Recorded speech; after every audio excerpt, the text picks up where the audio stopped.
Chapter 2: A New World. London was nothing like Karachi. The air was colder, the skies duller, and the streets quieter in a way that felt unsettling. Zayan stood in the middle of his new room, staring at the unopened boxes that held remnants of a life he no longer had.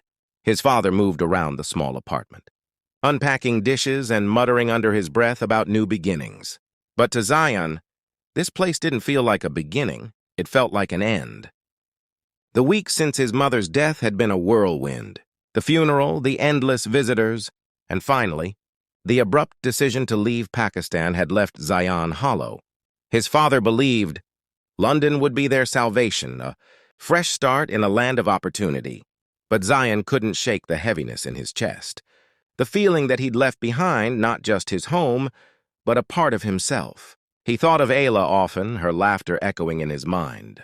She'd been the only bright spot during those dark days, stubbornly trying to cheer him up with her silly stories and crooked drawings.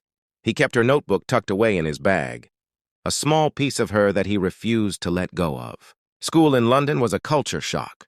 The other students seemed distant, their accents unfamiliar, their lives completely different from anything Zayan had known. He spent most of his time alone, eating lunch in quiet corners and burying himself in books. Academics were his escape, the one thing that felt familiar. His father, too, struggled in their new reality. Once a respected engineer, he now worked long hours at a factory, his hands calloused and his face lined with exhaustion. Zayan hated seeing him like that, but didn't know how to help. At night, Zayan lay awake, staring at the cracks in the ceiling. He thought of the life he'd left behind, the bustling streets of Karachi, his mother's soft voice, Ayla's endless questions. He had promised her he wouldn't forget, and he hadn't. The days after her death were a blur. But as the days turned into weeks and the weeks into months, Zayan couldn't help but wonder if she was forgetting him. Would she still remember the boy who used to help her fly kites? Or would he become just a faded memory of her childhood?